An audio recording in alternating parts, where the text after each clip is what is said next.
I still see 60% plus people immediately don't want to speak to a virtual assistant right away. Why is that? I think because they've had bad experiences in the They past. got trained. They're like, Yeah, press zero. yeah, I was gonna press yeah. zero. I say everybody wants AI, but nobody wants BS, and that's because a lot of people have experienced BS and they've tried to do the agent, zero, zero. How do I get out of this? But I think there's solutions that are getting very, very good, and the voice is much, much better. Before, when it was robotic and you knew you're speaking to a robot, now sometimes you don't even know you're speaking to a robot. The quality is getting better and better all the time.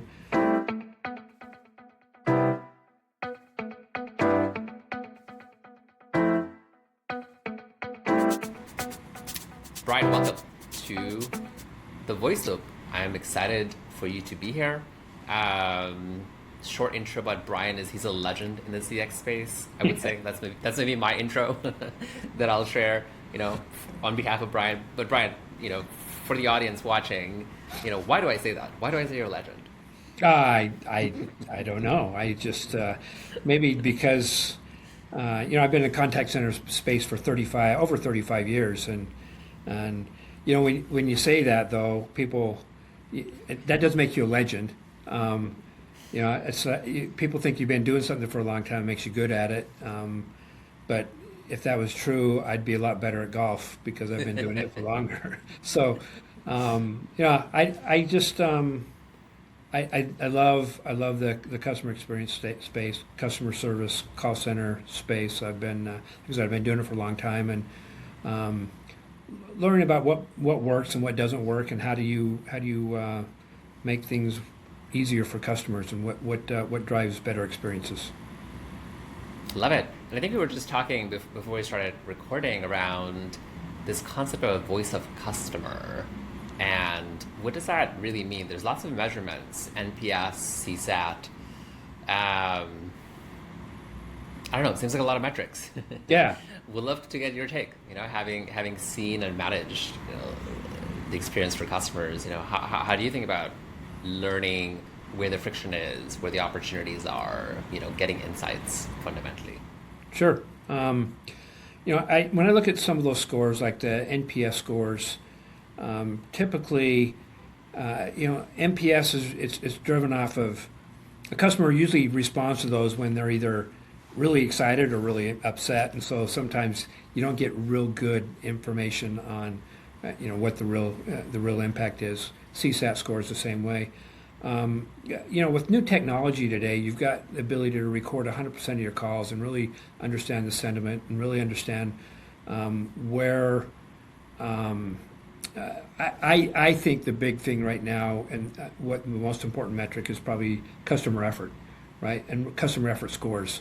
And how do you translate a customer effort score into real ROI? And where understanding along the journey and going through the journey, where are my customers? Where is it hard for them to do business with me across the journey? And finding technology that will make it easier for them, whether maybe it's my agents, right? Maybe my agents' knowledge is not very good, and so is there technology that I can give to my agents to get them better information to be able to respond to my customers, or where's the challenges? And so customer effort, I've seen studies where it says that I can't remember who it was that said that quit trying to delight your customers, just make it easier for them, right? Now you can do both. But they said that a customer is 4 times more likely to repurchase something from you if it was easy. So I think that's better. And so start figuring out where it's hard, make it easier. You'll start seeing better returns. Remove friction. It's kind of funny. It's like remove cell phone. Yeah. Prevent cell phone. Yeah. Yeah. Everyone's swinging for the fences, and how do we really knock it out of the park? It's like, well, how about make less mistakes? And how about we remove friction in the process? And there's a lot of technology out there today that helps you do that, right? I mean, the 100% QA, be able to really see the whole journey, and using AI in the summarizing your calls and really understanding what's going on in the whole transaction, and where it's hard, right? Figure that out, and then use that technology to identify, okay, where do we focus? Understood. What have you found to be um, like what products or tools or like techniques maybe like the individual products like more like techniques like AutoQA you mentioned. How does AutoQA kind of help? How does it work that you've seen it work? Where is it falling short? Um, would love to just get a sense of what is state of the art these days in Yeah. AutoQA, like VOC, voice of customer land, let's call it. Yeah, that's a very good question because I've used some tools for a long time, and we're starting to go out and use AutoQA, and um, so a couple things that with the tool that we're using. I won't go into who we're using right now, but the tool that we use, the initial piece was awesome because now it started to be able to break down. Okay, what are the reasons people are calling, right? So now I can break down specifically why people are calling and break it down into specific where the issues are.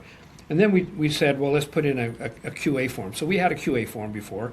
We were QAing probably less than 1% of our calls, right? That's the historical where you go in and you manually, your supervisors listen to a small sample of calls by agent, and you QA, and it's a form, and basically it's just checklist. Did they do this? Did they do that?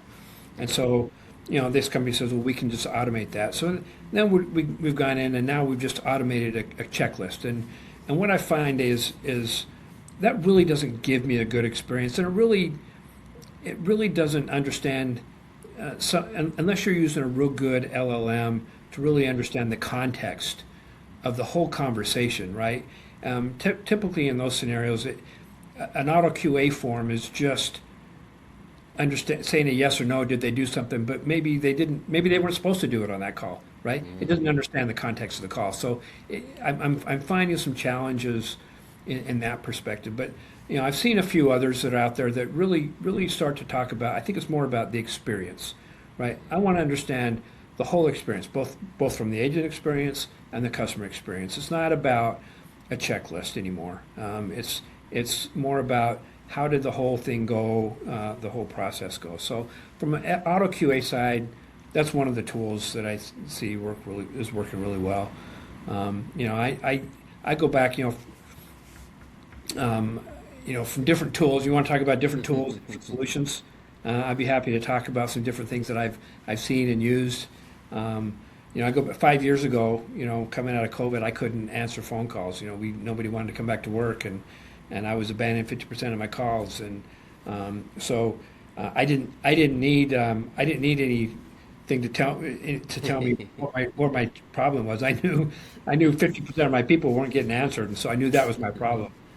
But I knew I had a bunch of very simple call types that were taking up a lot of my effort.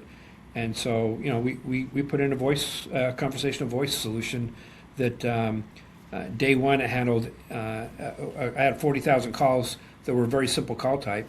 And day one it handled over 80% of those calls day one. And once we plugged that in, it dropped my abandons to under 10%. Now my agents could handle more reservation calls. And the big winner there was my customers, because I had people waiting 45 minutes to an hour saying, "Can you transfer me to the restaurant? Can you transfer me?" So and it was a horrible experience. And so now they could get the call answered immediately. So finding the technology, finding the issues where your customer's having it hard, and fix that. Once you fix that, now we say, okay, now what's the next thing, right? So I would say find the low hanging fruit, fix those small things, eat simple things, and then start to gradually learn more complex things. Complex things are a little harder. I think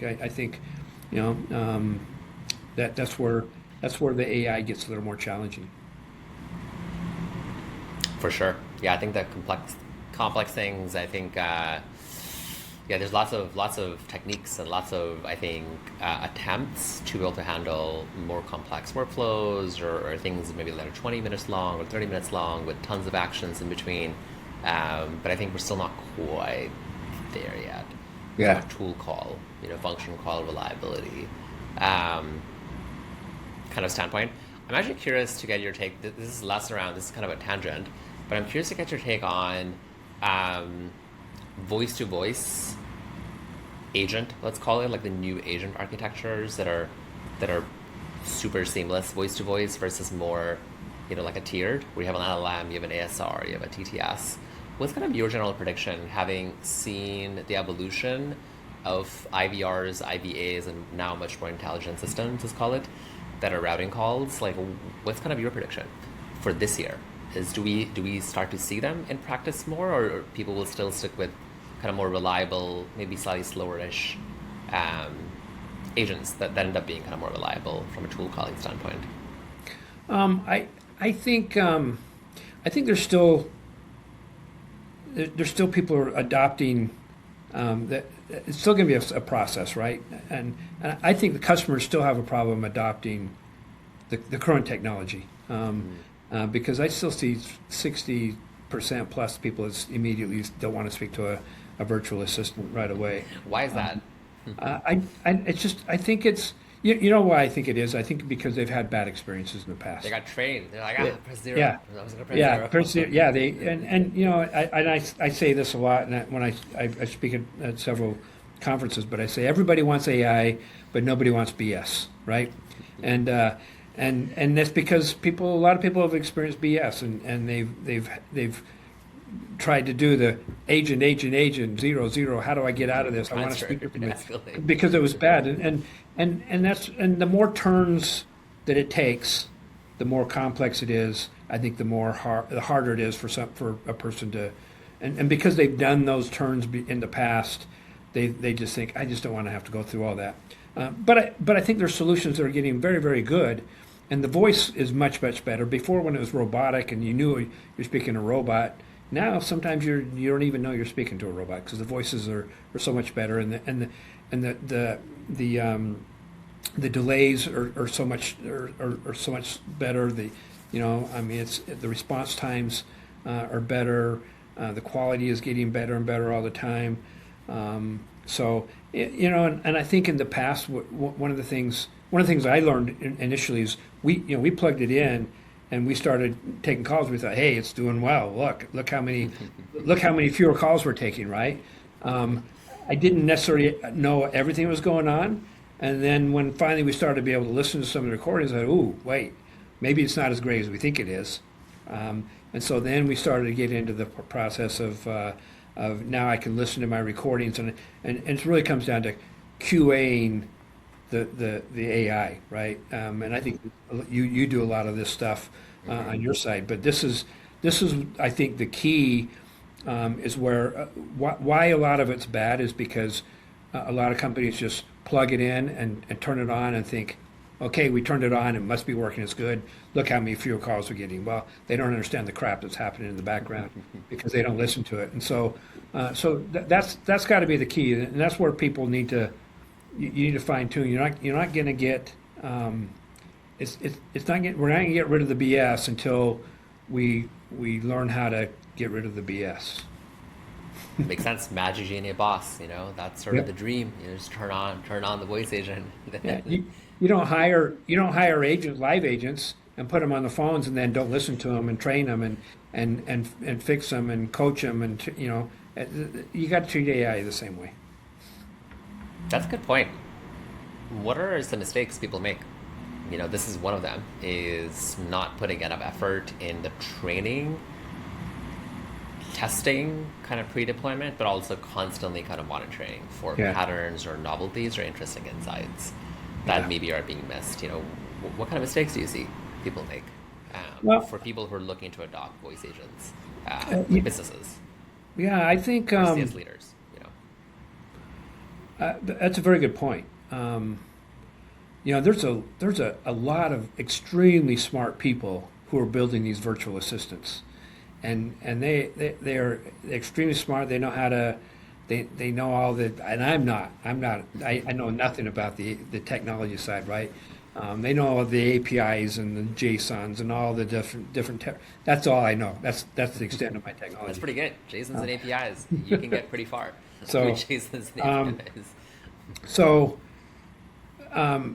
and they go out and they start building things, but I think a lot of it's lost in really understanding the customer's journey and the intents and the flow and what really makes sense. They build something, but it doesn't make sense. I still find those things, right? I'm saying, hey, we're saying this to the customer when it really doesn't make sense. I think we need to change the wordings to this instead of saying, it's sold out. It's not really sold out. Your offer's not available for the date you're looking for. So just different things like that, right? So I think it needs to be very.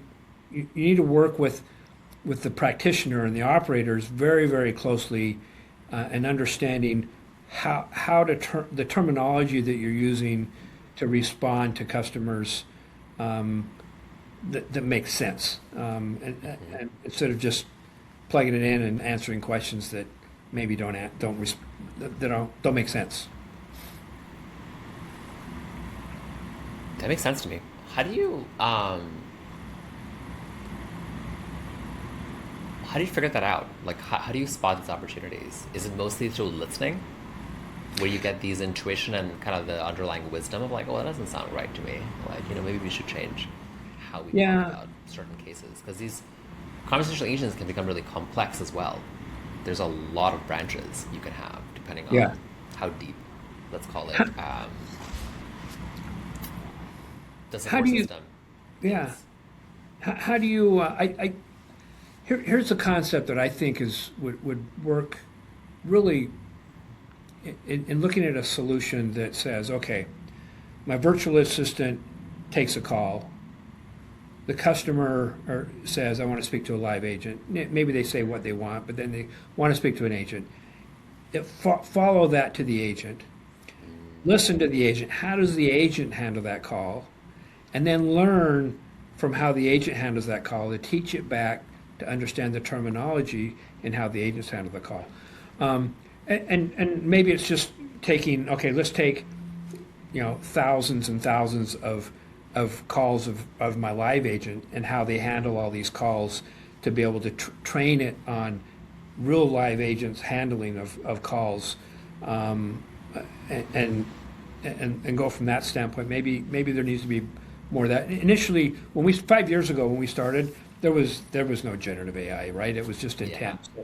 It was like, okay, here's 20 questions, 20 FAQs, and here's the answer. Script it, record this scripting, right? And that's how we did it. So it was a whole lot different. And now as we start migrating, it's been a little more challenging to say, okay, how do we capture the same, the right concepts and the right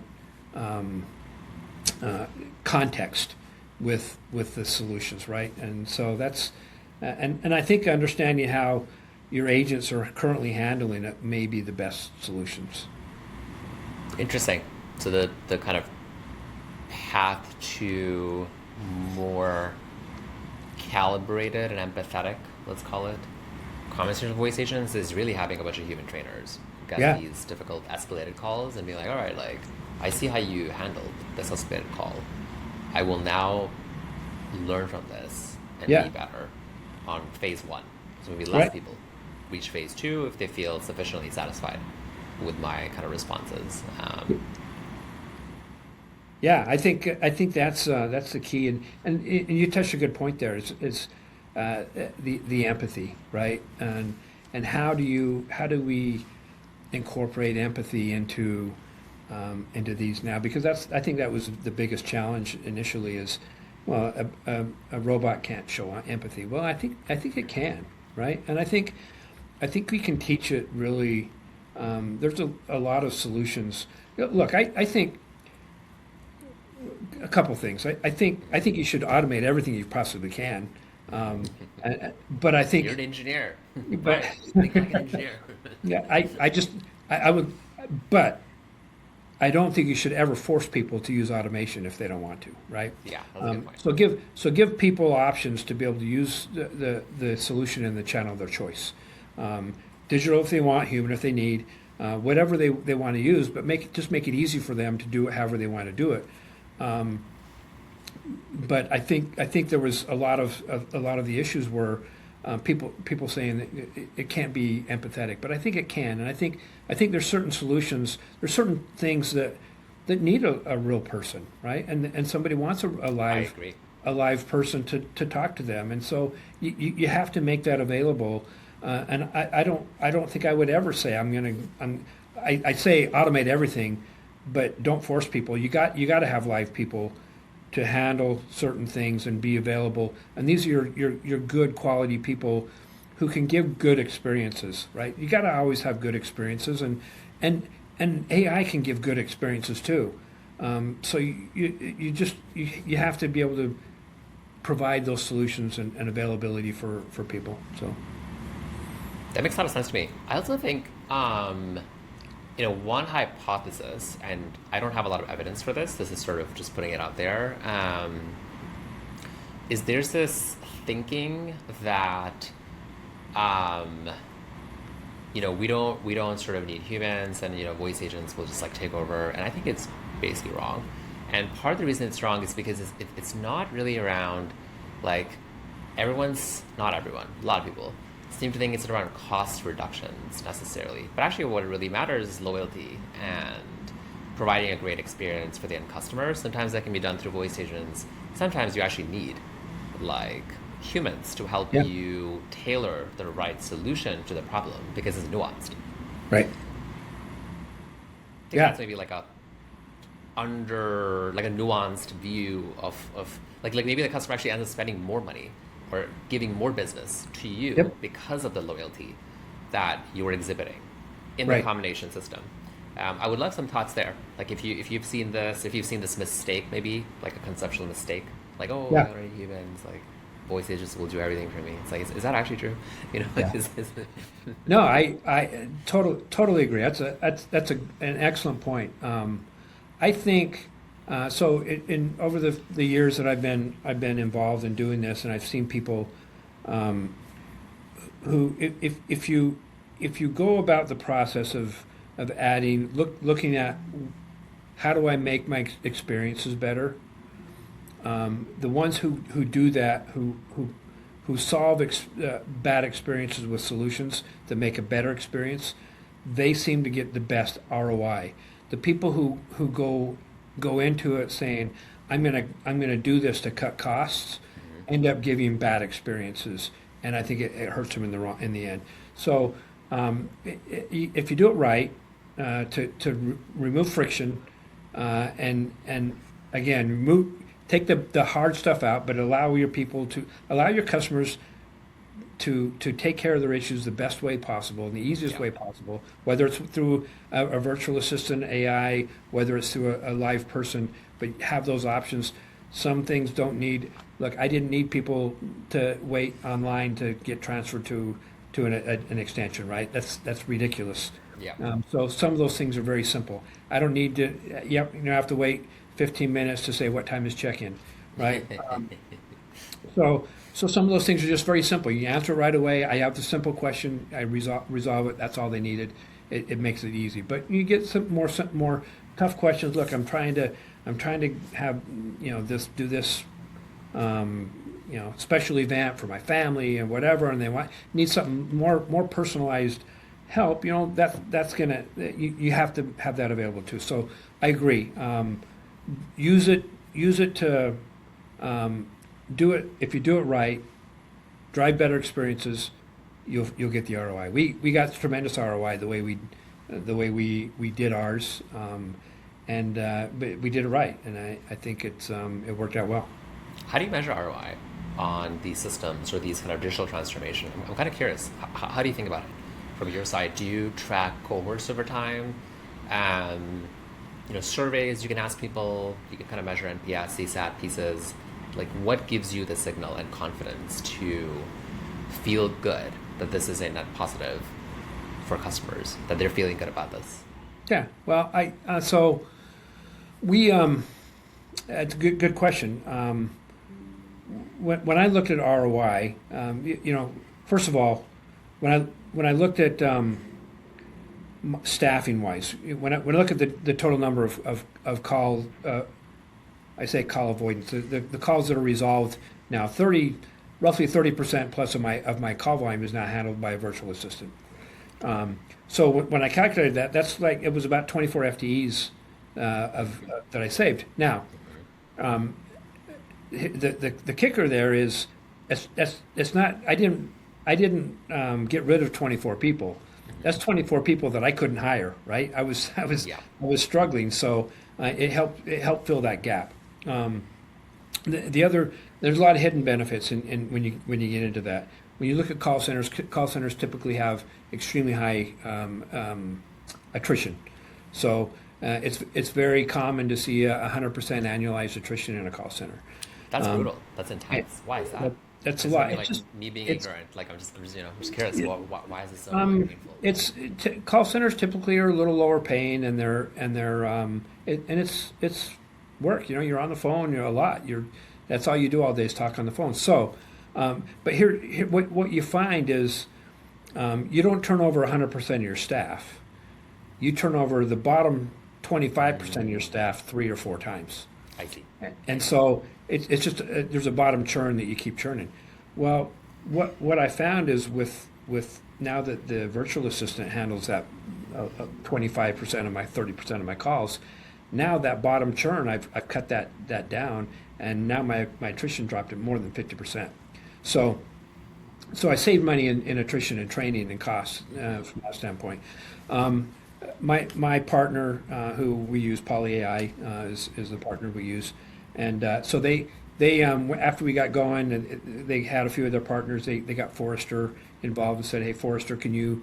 We'd like to do a study on ROI." So they interviewed me and several of their partners to say, "Okay, we want to calculate ROI, right?" And so they did a study. They told me, I gave them all my data, different things, what my costs were, what my stats were. They said, before we publish this, we'll come back to you and make sure it all makes sense. Mm-hmm. So they came back and they said, okay, what we're showing here is a 390% ROI. And I'm like, holy crap, wait, that can't be right. Right? So I said, let me dig into this a little quick. And I dug in. I said, yeah, that's right. That's right. It really was, right? So we didn't do this. I didn't do this to cut costs and make money, right? I did this to give a better experience. And because we did it the right way, we got a great ROI. So again, it's that's how there's a lot of different things, a lot of different benefits that you are unforeseen. I didn't expect to see the drop in attrition, which was great, because now the people that are left are all my more knowledgeable, skilled agents who give better experience. Sophisticated. They know right. The sixth sense for okay. I see what the person is asking for.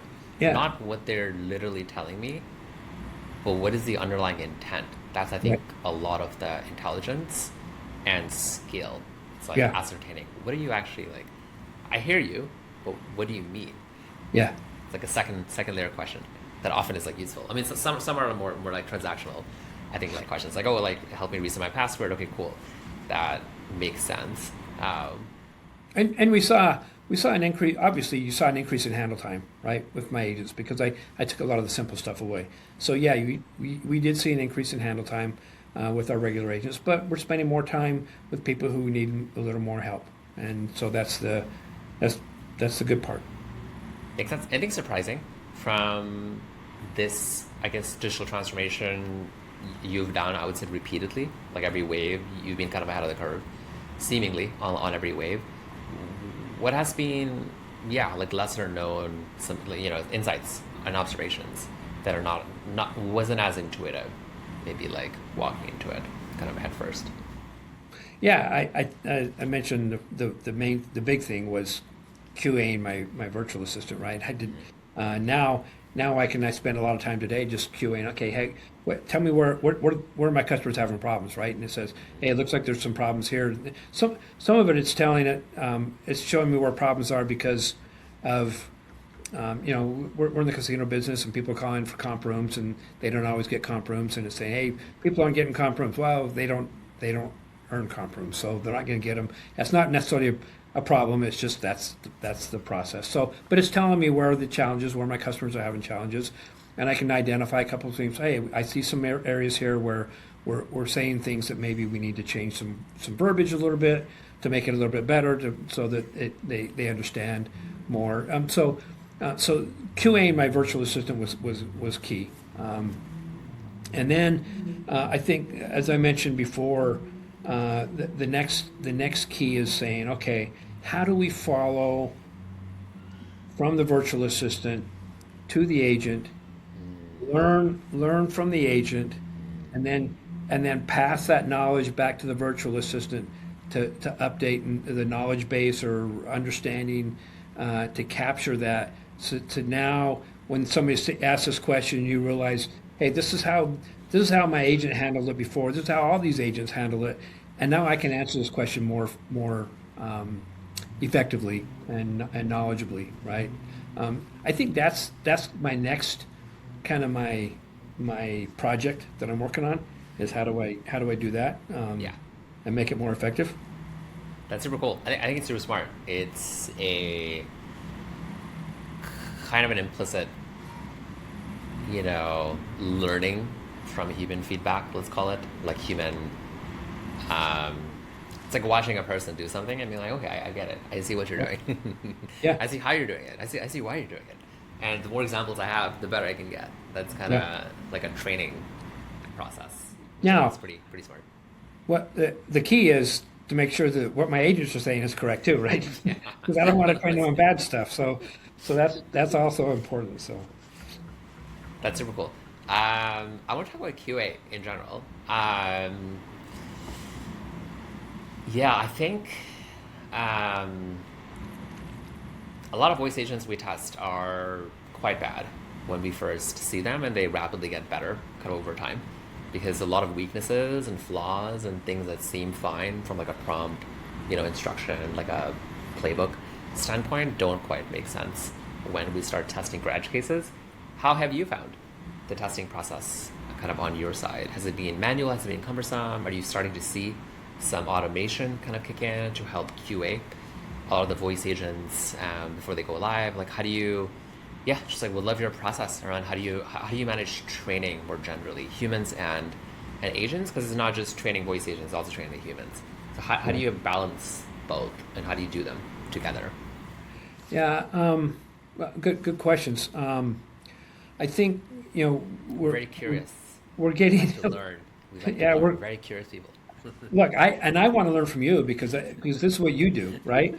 And I want to learn how are you getting better and learning and understanding that process, because I know you've got very very involved in QAing these virtual assistants to understand what are they doing right, what are they doing wrong, what are the challenges. It's been just really for us, it's just been in the last year where we've really started to be able to get better. And it was very manual processes. They're getting better.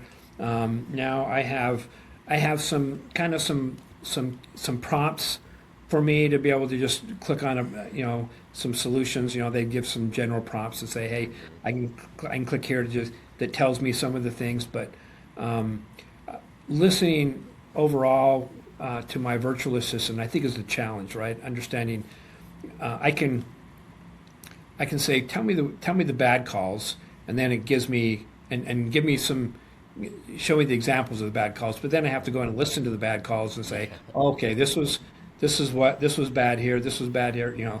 Listen to the guy who's saying, just get me to it. Who's really getting frustrated, right?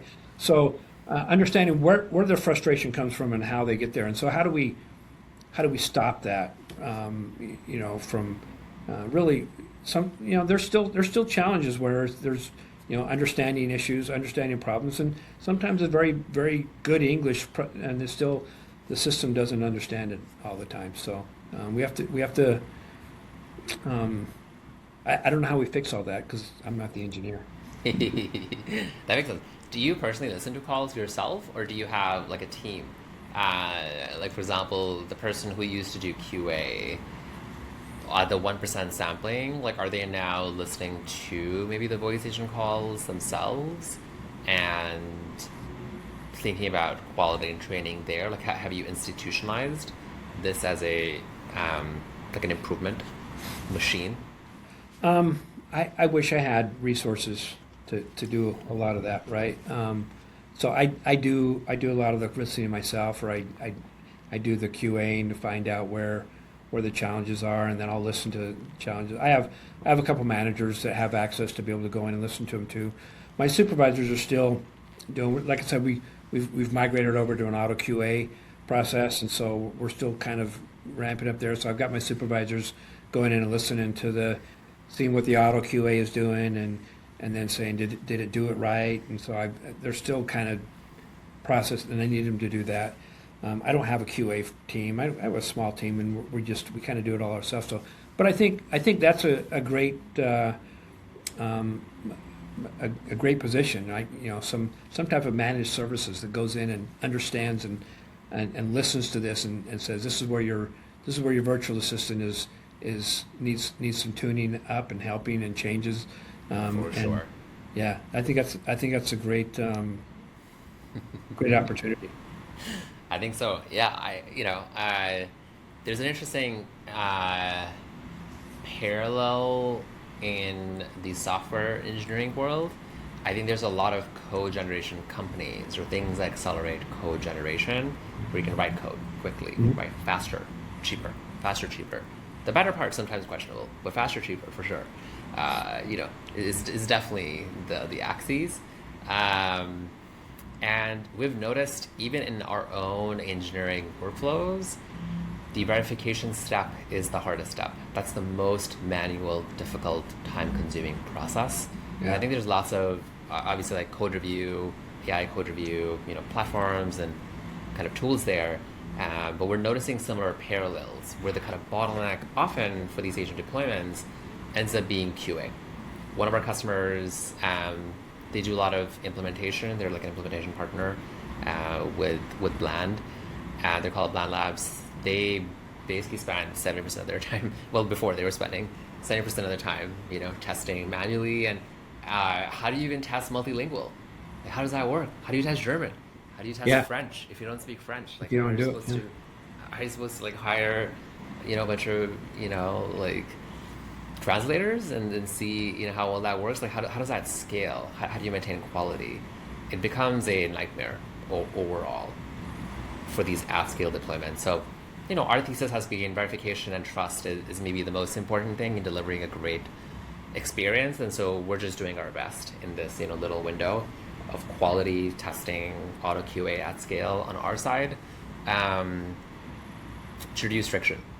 Right. So folks like yourself who maybe don't want to hire like 50 people to do like, 5 people per language, let's call it, are able to make progress systematically, quickly, understand, well, how does the agent handle some crosstalk, some background noise, different accents, right? Like, is everything working as expected?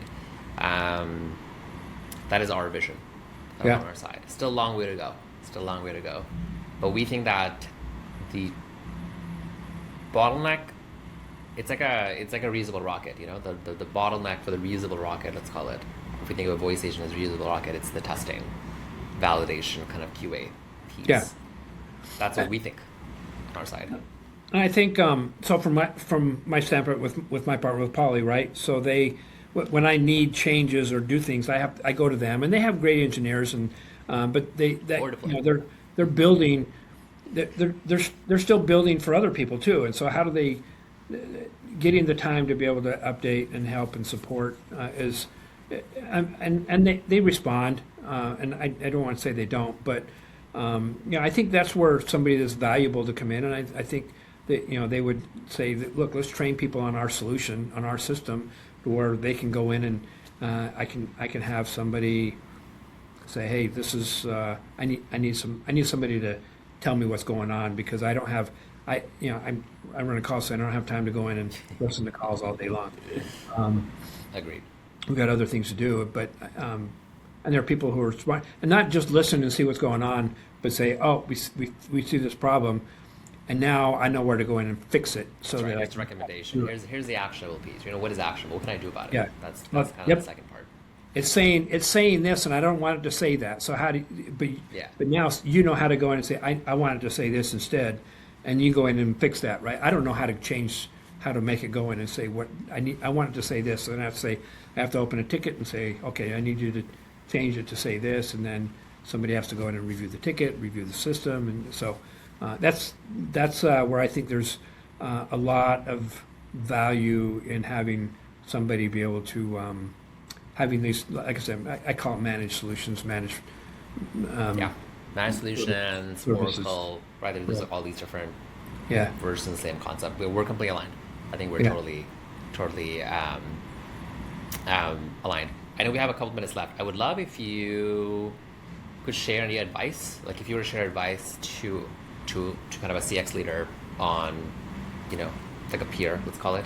What advice would you share with them in kind of best practices and learnings you've had? If you have like a process, like a 3-step process or like a 4-step process of, hey, step 1, do this, step 2, do this, that'd be very helpful for folks who are maybe on the edge and haven't quite figured out if they want to go deep into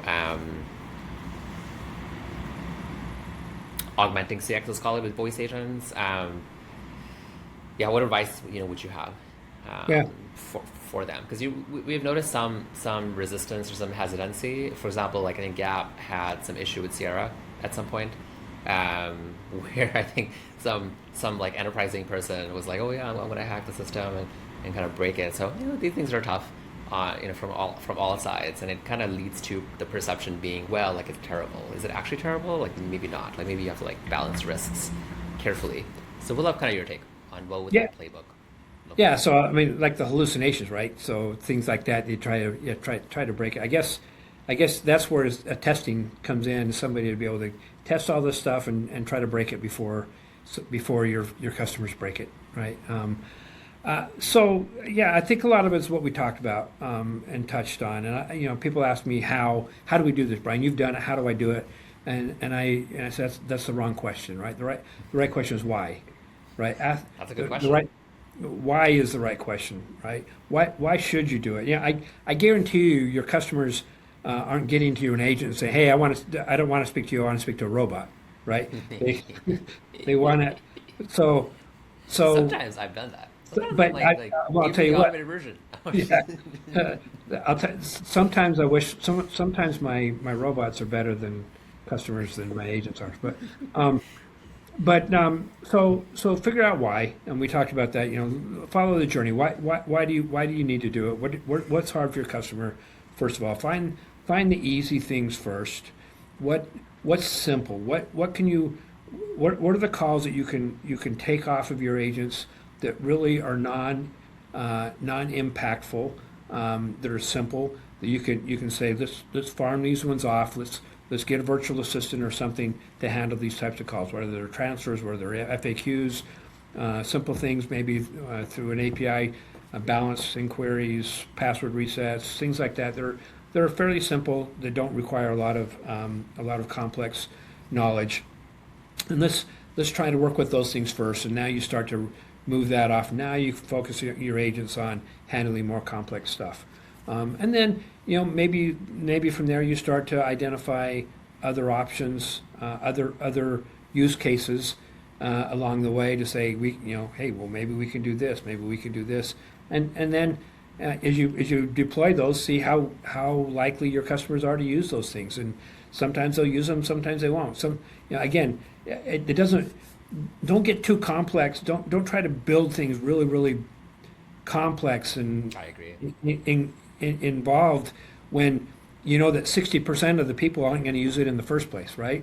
Because they're going to want to go to an agent. So I think it's going to, and I think that's going to change, right? Over time, as people start to get more comfortable using virtual assistants again, and we get better, it may be generational, right? There's a generation right now that we got to change a little bit over the next 10, 15 years before people realize, then they're going to think, remember that time when we used to actually talk to real people? So anyway, I think it's generational, but I think it's going to happen. But anyway, start with some simple stuff, find what works, and then gradually grow and increase from there. Awesome. Well, love it. Thanks for being on the podcast. Thanks for agreeing to this. Like I said, this is a very freestyle conversation. We're just learning together on Yeah, this journey. no, I love learning from what you guys are doing, and I'm looking forward to seeing, because I think it's pretty cool where you. We're hard at work. you- We're hard at work. There's some new stuff we're shipping that's pretty exciting that we're pretty Yeah. excited about. Um, Cool. Love it. Thanks so much. I appreciate it. And yeah, I hope to also meet in person sometime. Like maybe Yeah. we'll meet each other at a conference sometime. You're just you're out west of me a couple hours, right? Are you in couple Austin? hours. Yeah, couple hours. Yeah. Not too far away. Not Love too it. Thank far. you for your time. I All right. appreciate it. Enjoy. Thank you. All right. Bye bye.